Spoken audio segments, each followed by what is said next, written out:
This is The Fan.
Feasting at FM 100.3 KFAN. Good morning. What's going on, everybody? What's going on there, everybody? Give it to me now, Maxwell. Yeah.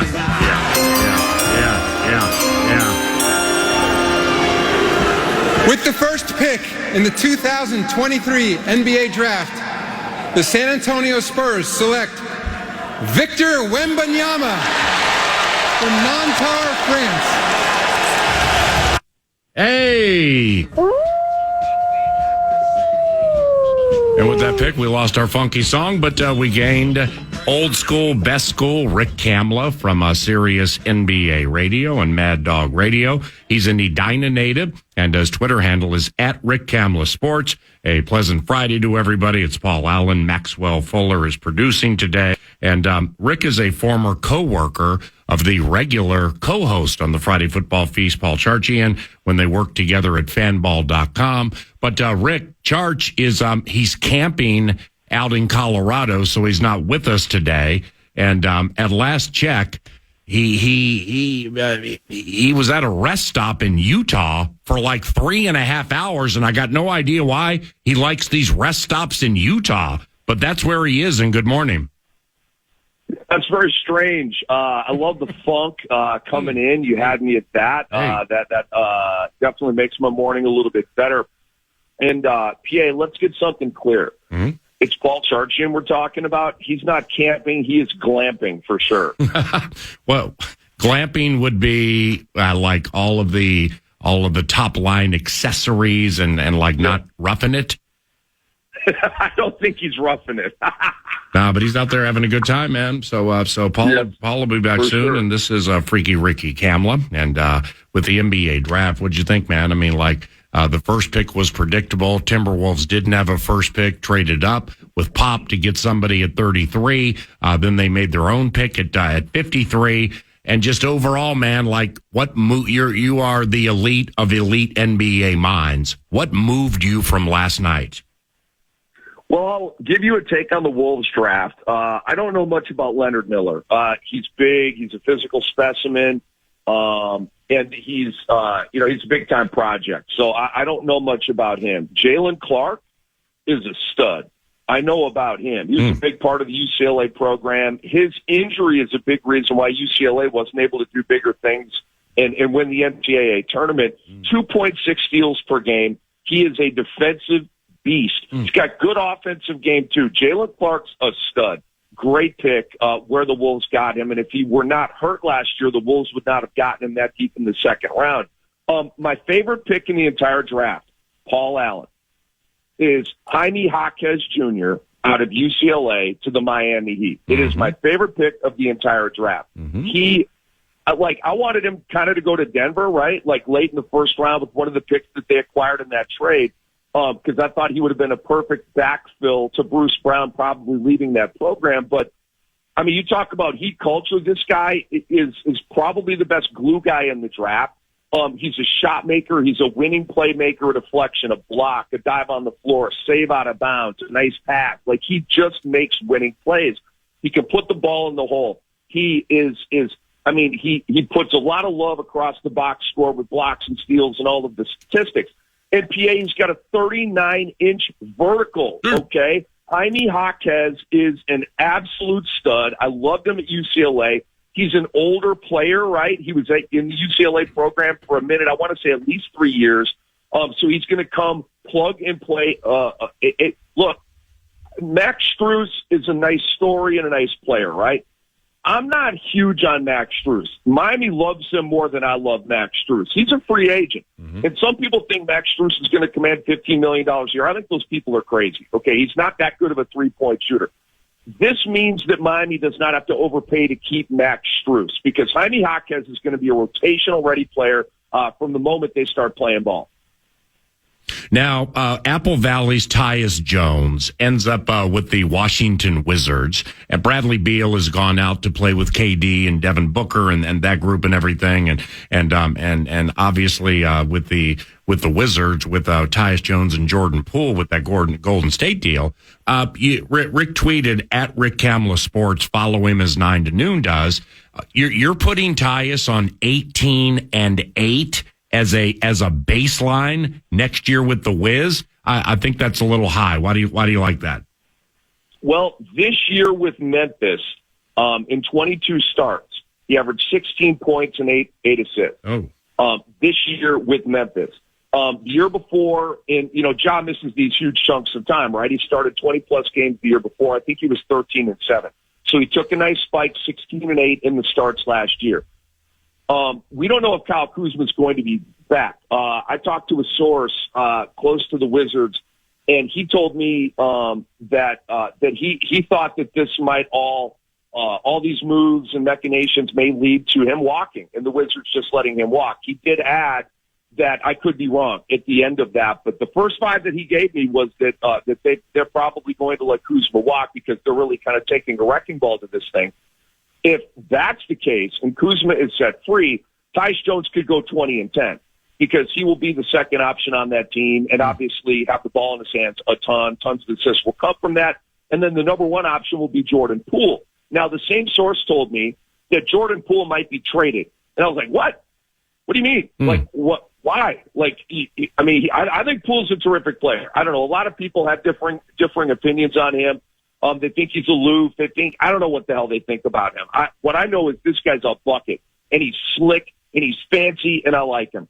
And if you're Washington, not that they're going to win with him, PA, but I mean, he's a really nice piece for the future, I believe.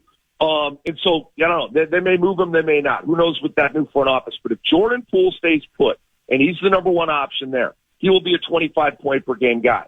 And Tyus Jones, look, if it's not 20-10, it could be 19-9, it could be 18-8, but he is going to be a beast in fantasy basketball next year. He averaged 1.9 steals in his 22 starts with Memphis last year, shot 50% from the field and 42% from three. This guy is a really legitimate player.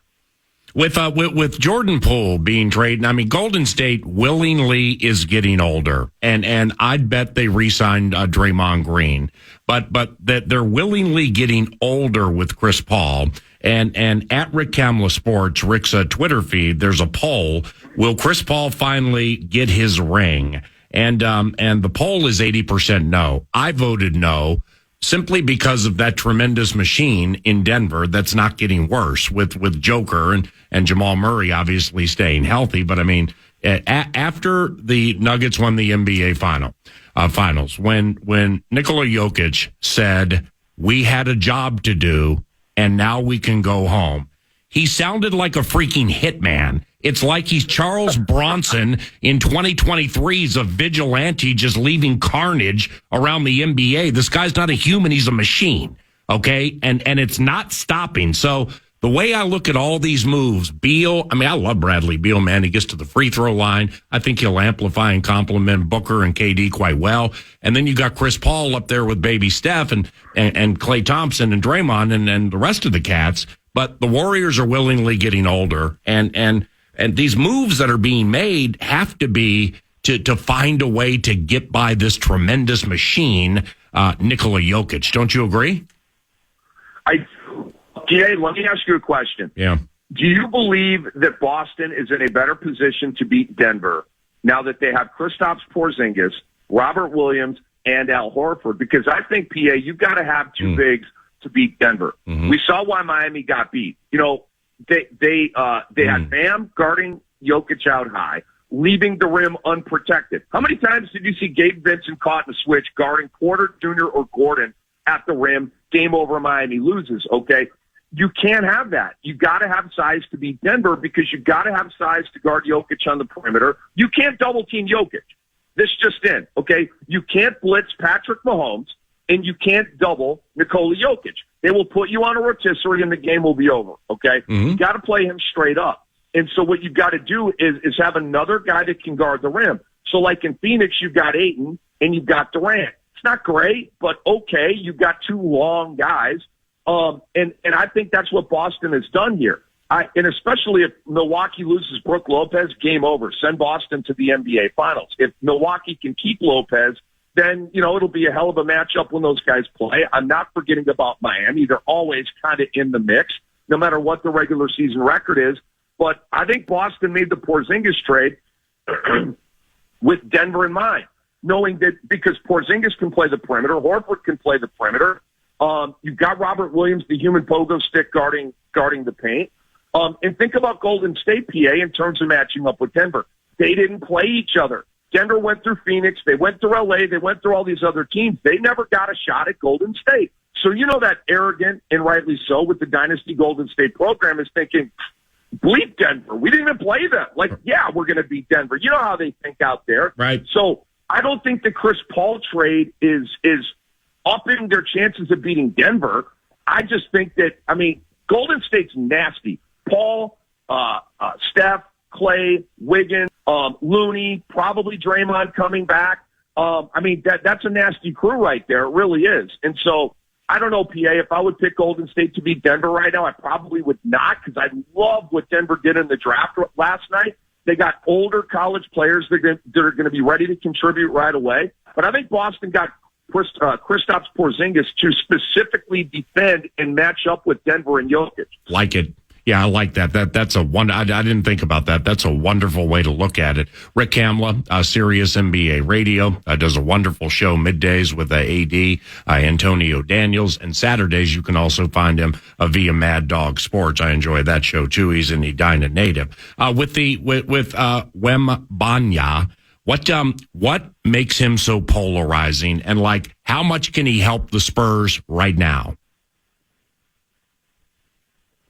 PA, what makes him so polarizing is 7'5", and I get it. We have never seen a dude 7'5" make it for a long time in the NBA. It's never happened. We've also never seen a 7'5" guy though with perimeter skills and ball skills and sweet light feet. You know what I mean? And a burgeoning gooseneck. So we've never seen that, and that's why I'm betting on Victor.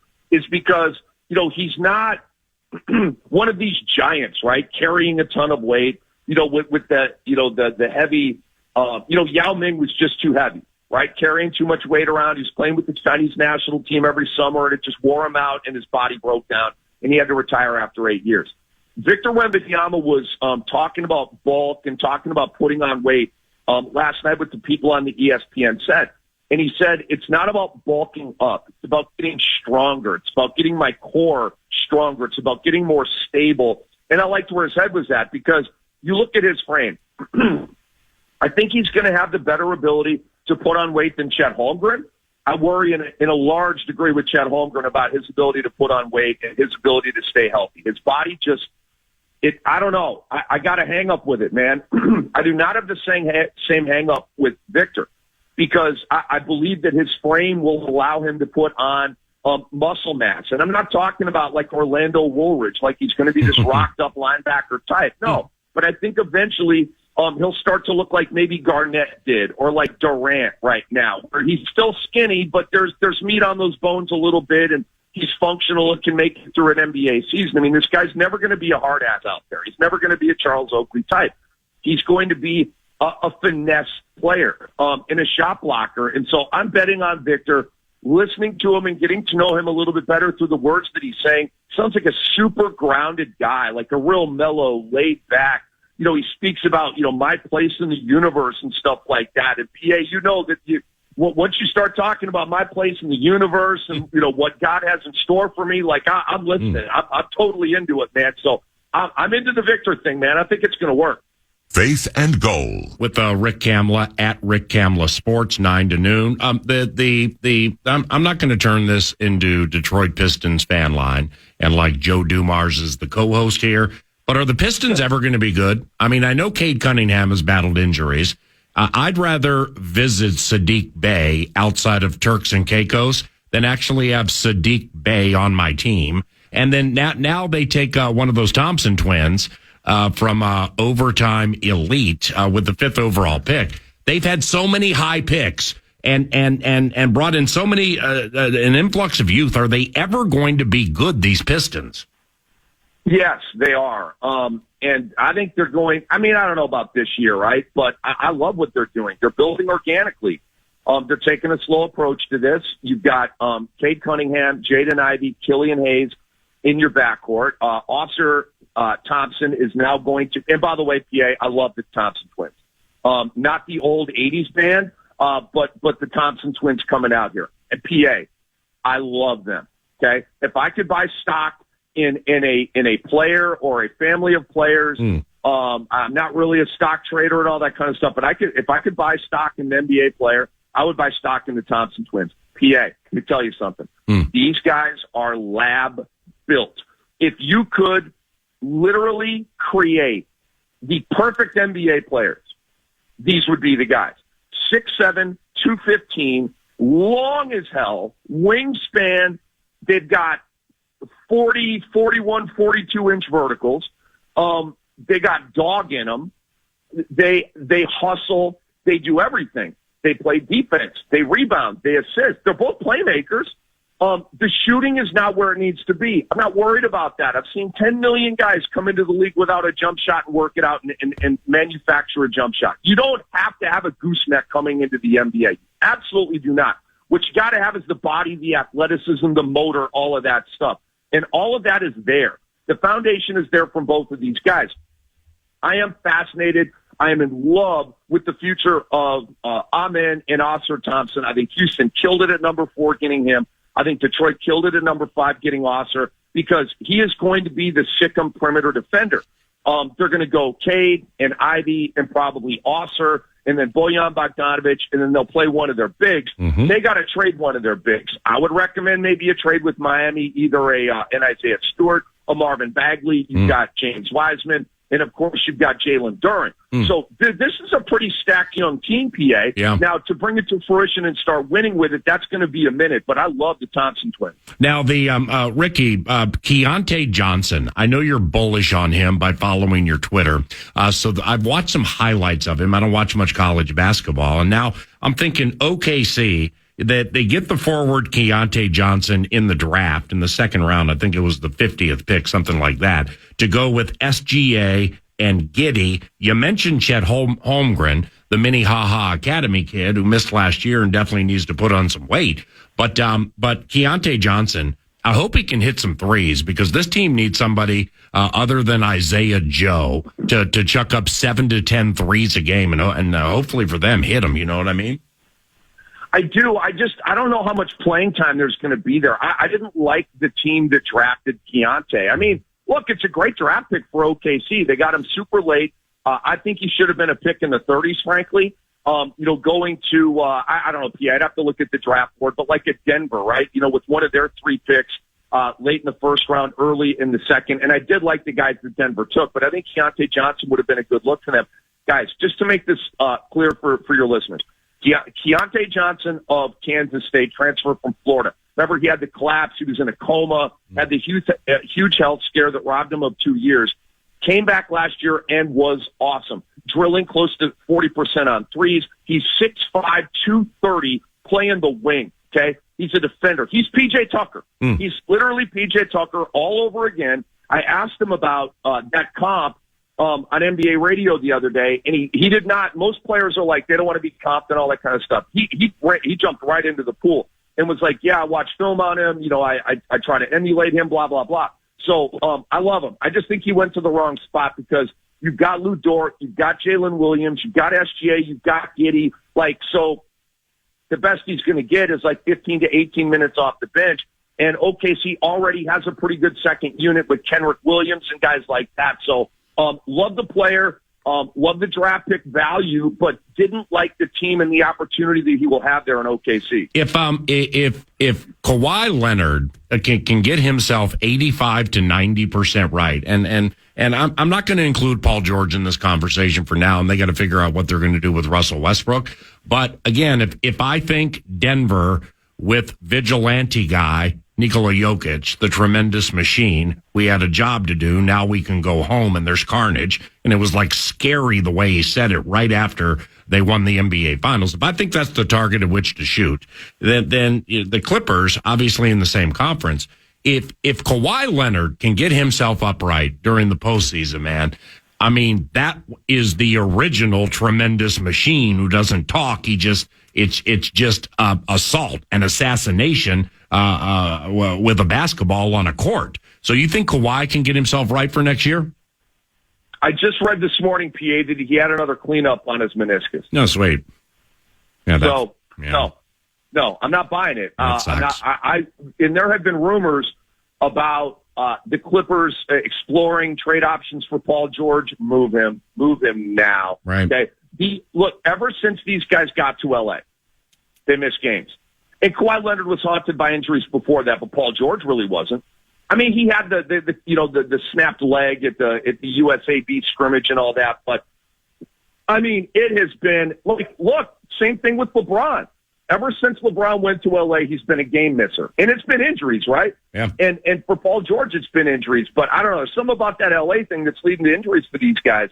But I'm not buying it, PA. The Clippers are off my radar. I mean, certainly they've got talent on the roster. If healthy, they'll be a factor. But I'm tired of playing the if game with the Clippers. I really am. Now, dude, Bradley Beal. I mean, he's speaking of missing games. He's missed games, over the last X amount of years of his career, but he gets to the foul line, and he's decent, not great from three. So he plays with Booker and Kevin Durant. Now, I mean, you put Tyus Jones on an 18-8. Devin Booker obviously is better than Tyus Jones, but don't you envision Booker's assists going way up? And I think Beal getting to the line late in games is really, really going to help them. Do you? Well, I'm not sure how much Beal's going to get the rock late in games when you got Book and you got Kevin Durant. Look, PA, I'm not crazy about the fit. We're talking about Bradley Beal becoming a catch-and-shoot guy now, okay? Mm-hmm. He came into the league a catch-and-shoot guy. He obviously worked himself into a 30-point-per-game guy and a go-to guy and all this kind of stuff.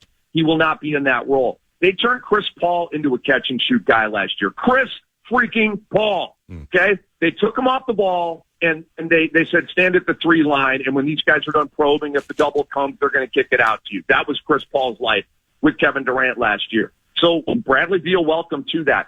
PA, I will like the fit if two things happen. Give me a better 3-and-D guy, like a Dorian Finney-Smith type, right? Don't hit me with Torrey Craig and Josh Okogie. That's not moving me, okay? That's not like a real 3-and-D guy, like a real 3-and-D guy, a PJ Tucker, a Dorian Finney-Smith, someone like that, and a rim protector, because DeAndre Ayton has lost me, PA. This guy's 7 foot, athletic as hell, and he doesn't block shots. Why? Bruh, let's go. Give me a block in the first half. Give me a block in the second half. That's 2 blocks per game. You are one of the league leaders in that category. Think about back in the day, the Zos, the Matumbos. They were going 2 blocks in the first half, 2 blocks in the second half. Here's your 4 blocks to the game, okay? I would love to see that again, but nobody blocks shots anymore, or very few players do. But DeAndre Ayton doesn't block shots. DeAndre Ayton does not hit threes, okay? So he does not impact 2 critical areas, and he's good. He's really good. okay? But they need rim protection and they need 3-and-D. And if they get that, then I will like the fit of Beal with Booker and Durant. And if they don't, then I will not like it. And as it sounds, PA, they're not able to find right now a market for DeAndre Ayton. And I think they're not able to find a market for DeAndre Ayton because they have tried to trade him because he doesn't hit threes and he doesn't protect the rim. And other teams are like, yo, I'm not paying max for that. Right. Yeah, and last one to just to make it a common thread and string that thing together with the T-Wolves. We talked about those 2 second-round picks, but the Wolves in next season, Ricky Kamla, I guess we're just going to run it back with Stifle, Cat, and Ant, get McDaniels back off that hand and wrist injury. What do you think about their prospects into next year? Let me ask you, I would like to see the Miami Heat trade Tyler Hero to, I guess this kind of went back to a trade I was cooking up with Portland with Bam. So I don't know. But I was thinking about like if Miami trades Bam to Portland for Simons, Sharp, and Scoot Henderson, and then you trade Hero for a big to replace Bam, I would have thought that Gobert going down to, I don't know. These are just some of the weird thoughts that I have as a deep thinking NBA head. But, Minnesota's got talent. I like Taurean Prince. Got a team option. Bring him back at $8 million. I like Kyle Anderson a lot. I would extend him. He's entering the final year of his deal. I'm not crazy about Mike Conley at this stage of his career. Love me some Ant-Man. But the bottom line is PA, and I think you know this and would acknowledge this. Karl Anthony Towns got to get some dog in him, okay? But he's got to play tougher. He's got to play meaner. He's got to play nastier. He's got to work through injuries better because he's tremendously talented. But I don't know. It's like he thinks he's already done something, PA, talking about, I'm going to go down as a guy that changed the game. Are you kidding me? Like, who is listening to that? You in your own brain? Dirk Nowitzki changed the game, bro. Okay, you are the next Dirk Nowitzki. You can't change the game if a guy already came in and changed the game to pave the way for you. So, I don't know. There's just a thing with me and Kat. He's super talented. He's a future Hall of Famer, but there's something missing. There's like an a-hole thing that's missing with him, man, that you need to win big, and he doesn't have it.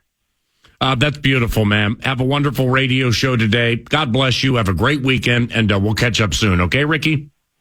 PA, right back at you, man. Love you, bro. Yeah, I love you, too. I appreciate you. That's Edina native Rick Kamla, Sirius NBA, Rad Dog Sports. That speaking of dogs, that's a dog that barks some wonderful, wonderful NBA takes and knowledge, and you can follow him at Rick Kamla Sports. That is via Twitter. Excuse me while I whip this out. We thank TimberTech and TimberTech.com for sponsoring What's on Deck 9 to noon today, where the first hour encompasses a fair amount of NBA draft conversation. Max Fuller produces, and I'm Paul Allen. Duty KFAN, the Fan. So I can get around it. So low you can. Duty EB. You can't get on.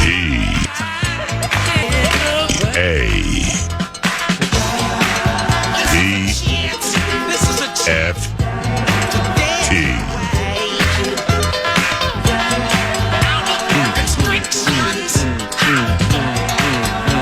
We're coming. And again.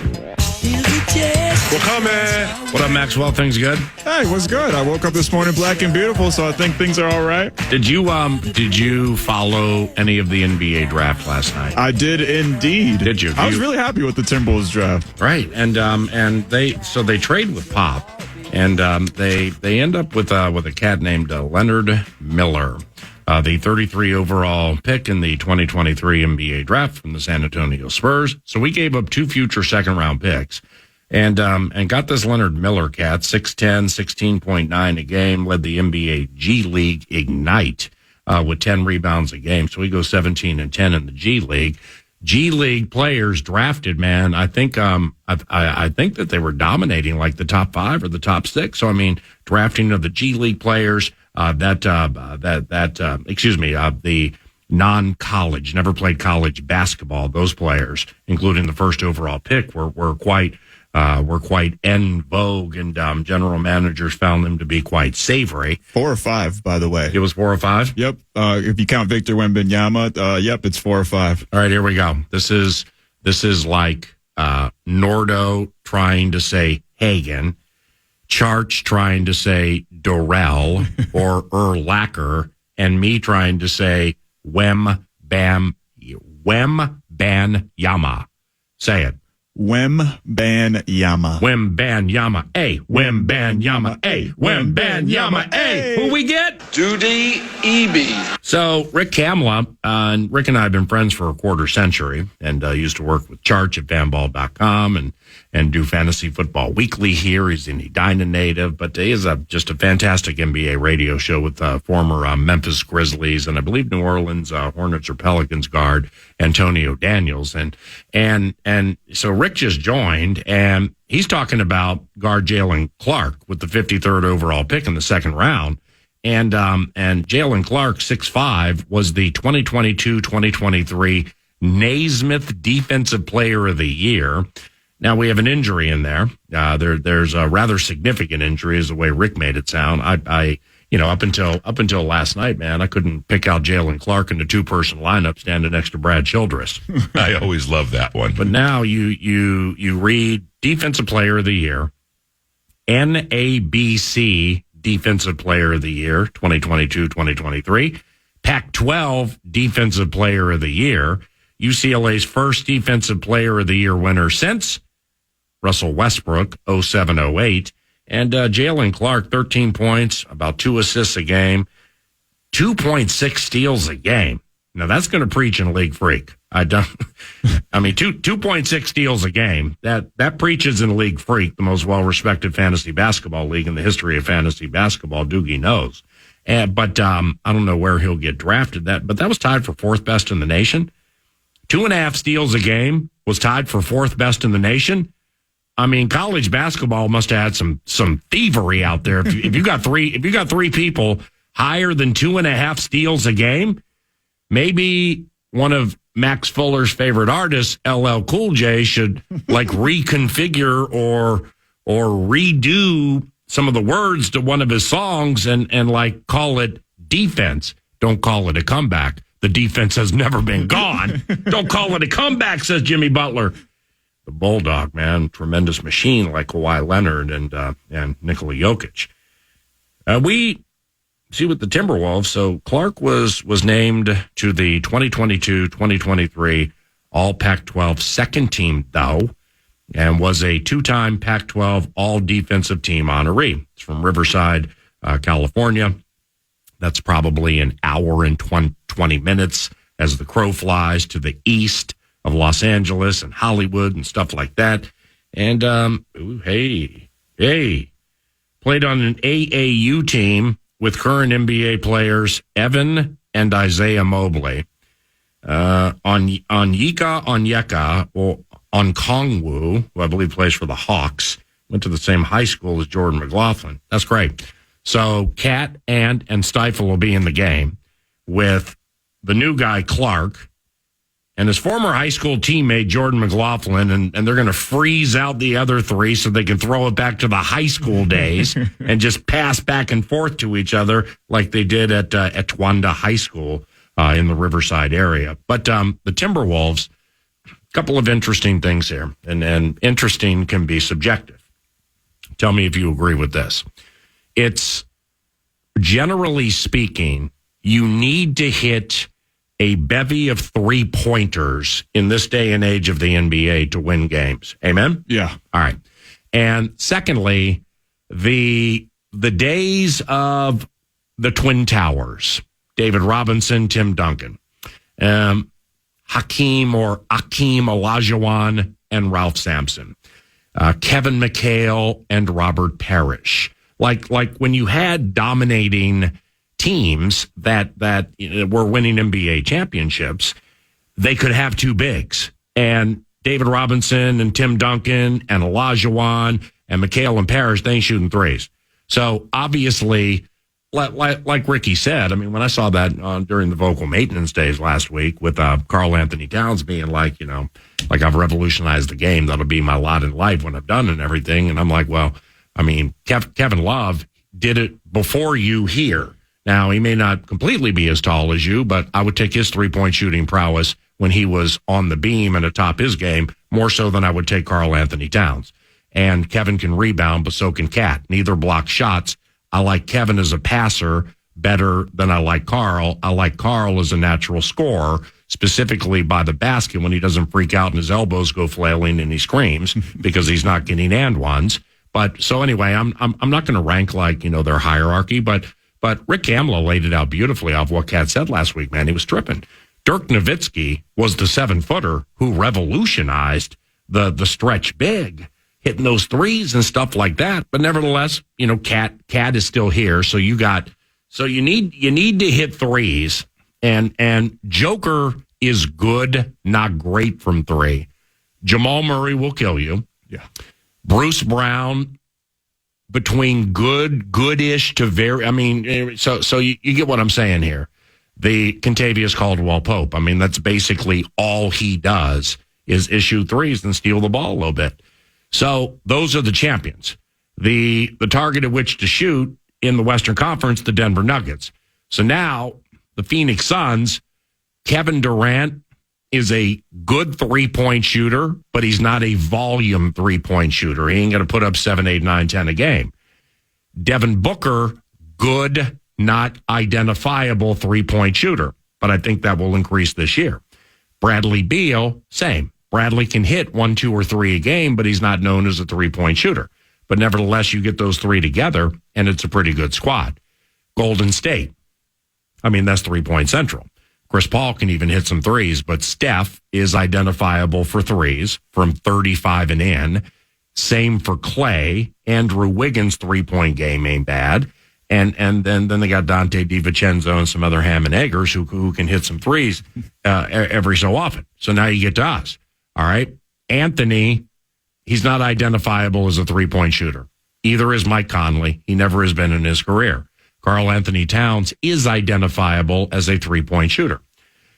Rudy Gobert is not identifiable as a 3-point shooter. McDaniels is not identifiable as a 3-point shooter. So with the threes, where are the threes? Where are they going to come from? And that I felt was a problem off the bench the last couple of years. That's why, low-key, I became a Taurean Prince fan. And I'm like, man, he hasn't been great during his career. But if you could just stand in that corner and just wait, and just wait, and just stand there, ma'am, and just wait. And then when you get it, I don't care if somebody's on you. Dribble left, dribble right. Try a step back without stepping out of bounds and hit a three. And Torian's been in and out. Torian can steal it a little bit. So in a league where winning at a high level for the most part is predicated on hitting 3-point shots and having big guys who can stretch the floor and can get out and hit threes, like Boston has Robert Williams, and he can't hit threes, and he never shoots threes, and they would all be bricks, but they have Al Horford, and Al is a big man who can hit some threes. With us, I'm just wondering where the volume of threes will come from. Now that Karl Anthony Towns, I understand it, but can you really count on Karl to play 80, 85% of the games? I don't know if we can. And secondly, with Stifle and Cat, with Rudy Gobert and Karl Anthony Towns, we're throwing it back, man, to having two big men in a league where so few have two big men. Like the Pistons have 4, including James Wiseman. But guess what? They're terrible every single year. So that's not the model. I'm just wondering what our model is with Stifle and Cat, and then Ant. Skeletal remains one of my favorites, Mike Conley. McDaniels with the arms that go from Maui to Maine, and then now we have these guys. I'm just trying to figure out how our model can keep up with the tremendous machine and what they're doing with the Denver Nuggets. You know what I mean? Yeah, I totally agree with you. It was a little bit confusing that the Wolves didn't both of our picks in the draft yesterday. Neither of the picks are notable 3-point shooters. In fact, Jalen Clark is actually not that great at shooting in general. I think he shot 27% from the field over his last 13 games in college. So, the UCLA kid? Yeah. Yeah, wasn't Kamla's comp with him PJ Tucker? Yeah. We ran out of time and we're late here. I mean, I kind of wanted to say, man, you don't draft PJ Tucker, you find him at 7-Eleven in the parking lot, and he's just hanging out there like, hey, you look in shape, man. What you doing? And PJ Tucker scores 2 points, 3 points a game. But it doesn't mean that you have to score, strictly to be quality in the NBA. Let's get caught up, continue this around the corner. It's Paul Allen feasting on us. On the Fan.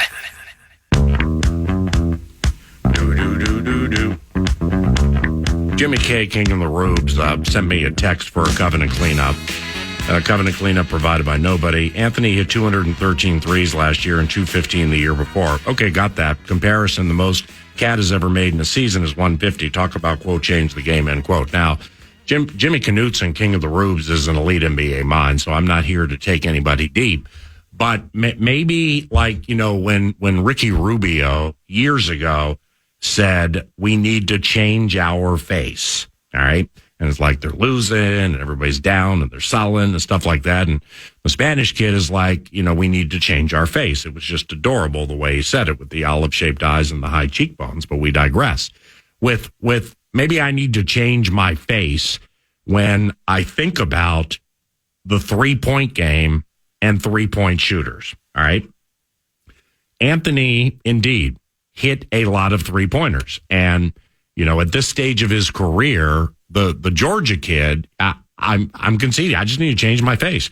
I don't look at Anthony Edwards as like a bona fide 3-point shooting threat into game after game after game. And here's why. Is Anthony can hit threes. All right, that's cool. And Anthony even has a little step back to get himself open on those threes that requires a lot of finesse and a lot of strength and accuracy, obviously, to score the ball. Okay, so Anthony can hit threes. But see, I think Anthony hits and shoots as many threes as he does because the part of his game when it comes to beating somebody off the dribble in LeBron-esque fashion, and I use the self-proclaimed king as the comp, as the example here, because their builds are so similar. And LeBron James, with those rounded shoulders and that size and the leaping ability, and LeBron can hit an occasional three. And I mean, LeBron potentially and probably the greatest overall basketball player in the history of the NBA, with all due respect to Michael Jordan. It's kind of a longevity thing. It's becoming that. But LeBron is as lethal as he is because he kills you off the dribble.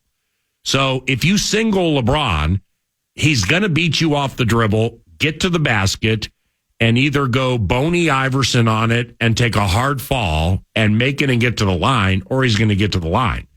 So I believe, because I've just never looked at Anthony Edwards as the kind of player where, like, if you're a defensive coordinator for a basketball team and you come into a game against the Wolves and you're like, we can't let that guy get loose from three.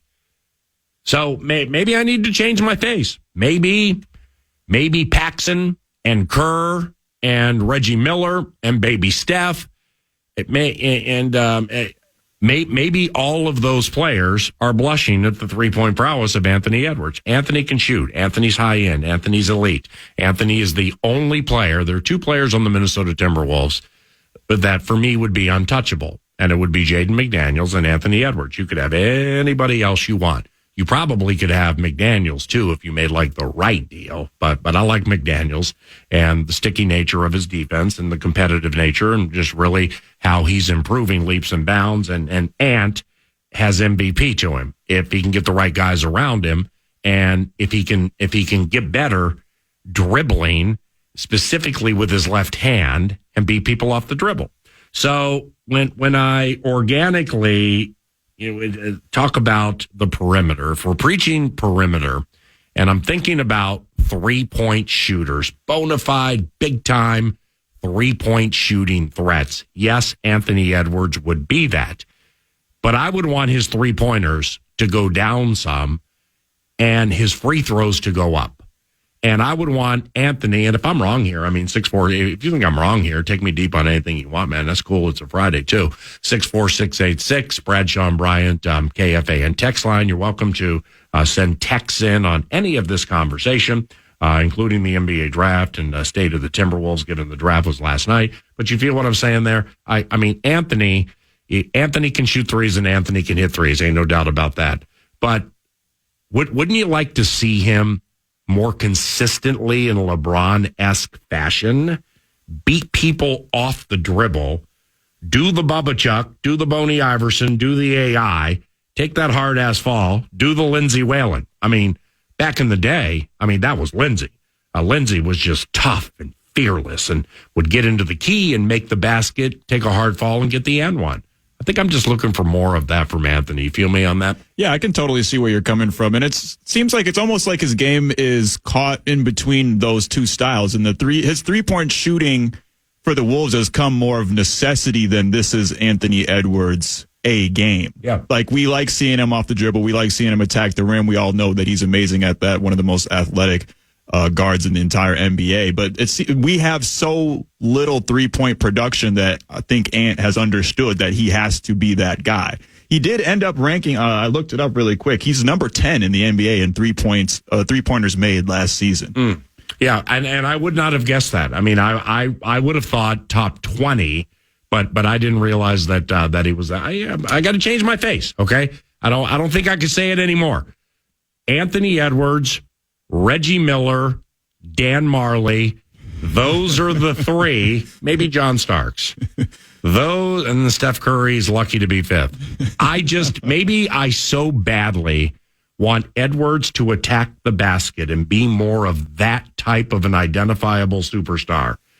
And it gets better at times, but with these 3-pointers, do we believe that Anthony from 3 is something defensive coordinators come into games losing sleep at the team hotel the night before? I have to change my face. I just don't look at it that way, and maybe I need to change it, Yeah, I don't think it's something that coordinators are necessarily planning for, because Anthony Edwards has also shown at times that he can be a streaky shooter from 3. We've seen weeks of stretches where it looks like he is Steph Curry and he's the best 3-point shooter in the game, and then we've seen games where he just goes absolutely cold. Yeah. So I don't think it's anything defensive coordinators are planning for. Again, I think it's more out of necessity. And if you're looking at Ant's game and you're examining his game, you want to stop him from getting to the rim. Right. You want to stop him from getting his mid-range going. Mm-hmm. You can live with Anthony Edwards shooting threes, because although he is 10 in 3-point shooters made, he only shoots 36%, which is, it's okay. Yeah. It's pretty good, but it's embarrassing. It's not up there in the top of the NBA upper echelon. Right. So I don't think it's anything you have to plan for